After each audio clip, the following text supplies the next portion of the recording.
Just the thought of Coachella for me are porta potties and long lines, and I'm past that point in my life. But they did offer a $49.99 plan for festival goers to be able to get their feet in the door for this lovely experience this year. Did you know that more than half of the people who are going to Coachella GA this year are using a payment plan to pay for their ticket? I'm getting this information from a new Billboard story by Dave Brooks, who's our live music reporter. And what he found in his reporting is that this is a result of live music prices soaring in recent years. Approximately 60% of the general admission tickets sold for Coachella this year used a payment plan. This means that some fans were required to only pay as little as $49.99 to put their money down for a ticket this year.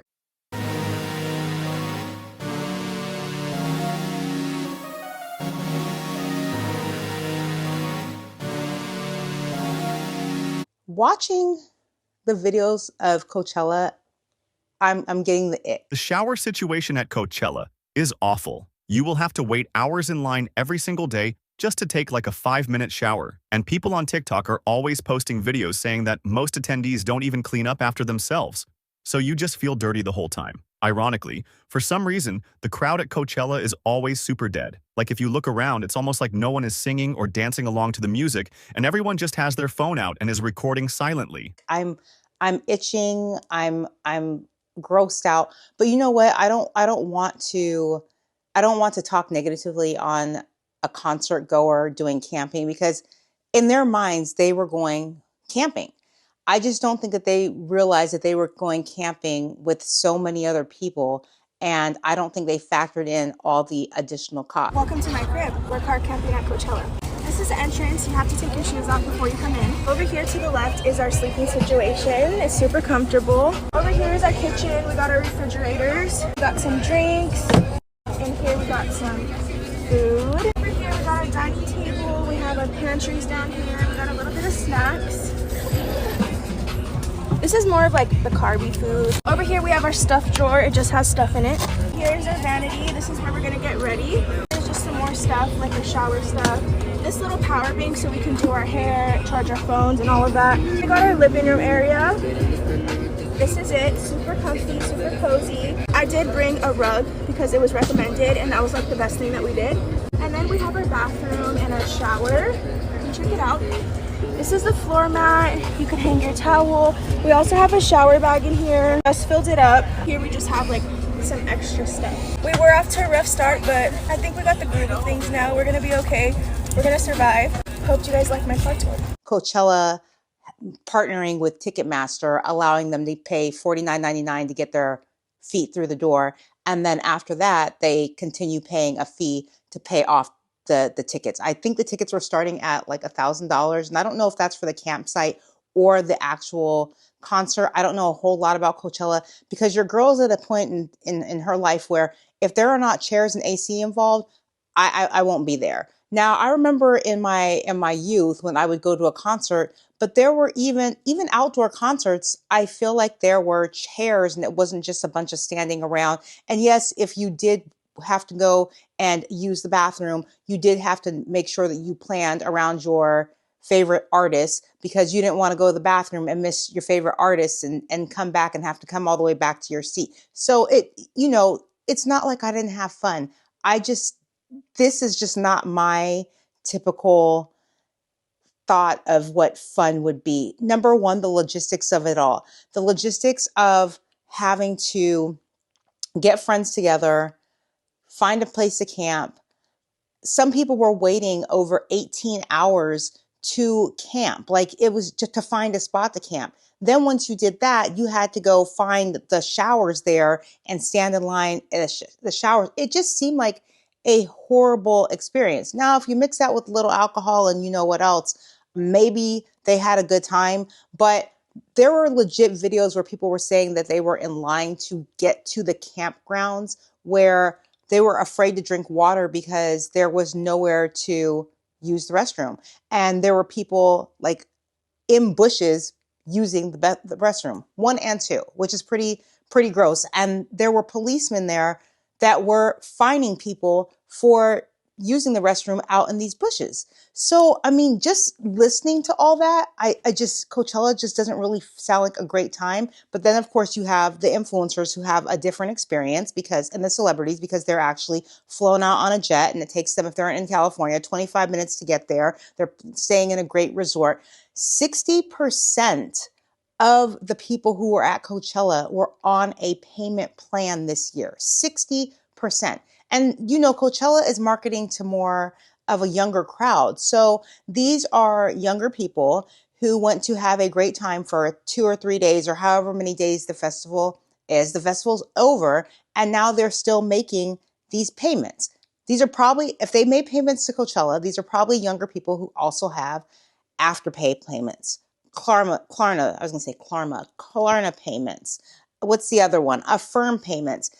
It's really, it seems like people are trying to make things more available to all, going back to the luxury goods and everything, and offering these services. But then once this item is in your hand, once this experience, Coachella, is over, you're still footing the bill for that. You're still paying for that. And then the next event is going to want to come up, and the next thing is going to come up. And if you're still paying those off and you're already not making a lot of money, it's just going to accumulate. And this is the wrong time for young people to be accumulating debt. That's why I always said I never understood. And someone did argue me in the comments before, because I said in one video how I wish that I would have learned more about credit and finances in high school than cooking class and mechanics as electives. And they kind of said to me, they were like, well, people need mechanics, people need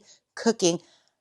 But I feel like finances, that's above that. And then some people argue, well, you can learn that at home. But what if you came from a home that didn't have good finances? Like, what if you came from a home where your mother was an excellent cook, right? Your dad was a great mechanic, but their finances were horrible. Well, what do you think I'm going to need more in the world?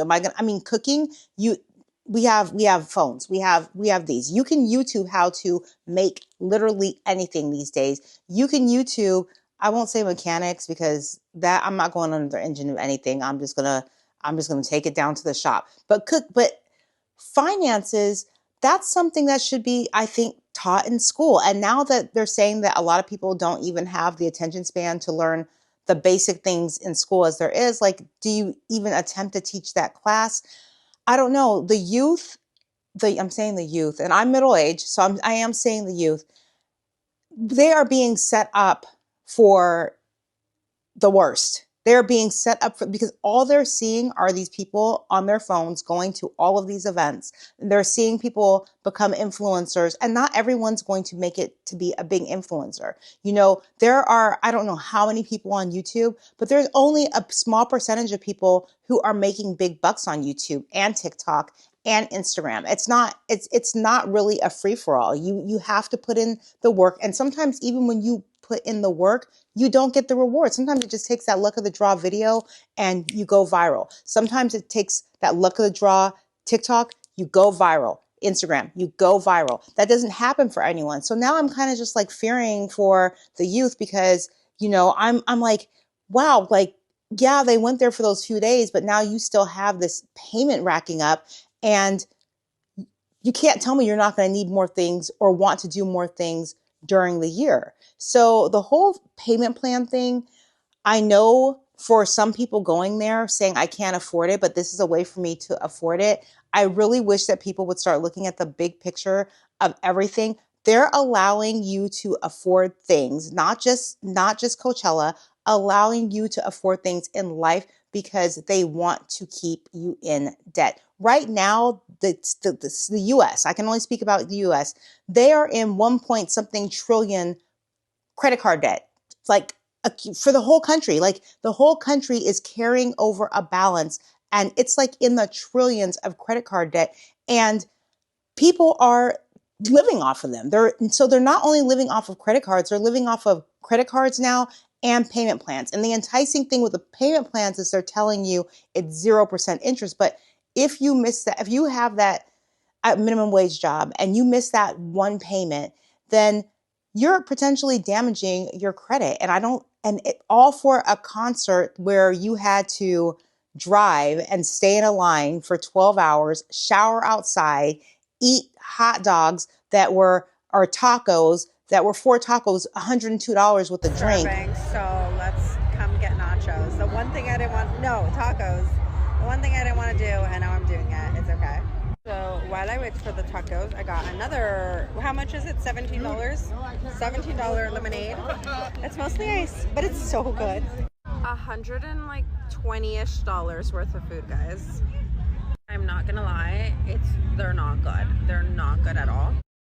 I don't see how that's really worth it. Like back in my day, we used to just hit up the house parties. We used to go to, like I said, go to concerts, but I just don't remember everything being this expensive. And then things weren't accessible to us. I'm pretty sure back when I was 18 or 19, if they said I could go here for a payment plan, I probably would have done it too. But I'm really thankful that that was not available to me back then. I'm looking at all of these people like on Instagram, on social media, on TikTok, and they're spending all this money on things that they can't afford. And then when the experience is over, they're still paying and they just keep on doing it. I really hope that people start waking up and seeing this is just not the time to be doing that. And they're focusing on their futures more. Not so much that you can't have a good time, because some people are like, well, you don't know when you're going to be gone, so you might as well have a good time now. Well, you also don't know if you're going to live to be 80 something years old, and you need to have something in the bank to put away for a good time later on. You still have to plan for a future. You can have fun, but you still have to plan for a future. Would you go to Coachella or encourage someone you know to go to Coachella? Because after watching these videos, like I said, I don't have Megan knees anymore, so I have to be somewhere AC and somewhere where I can sit.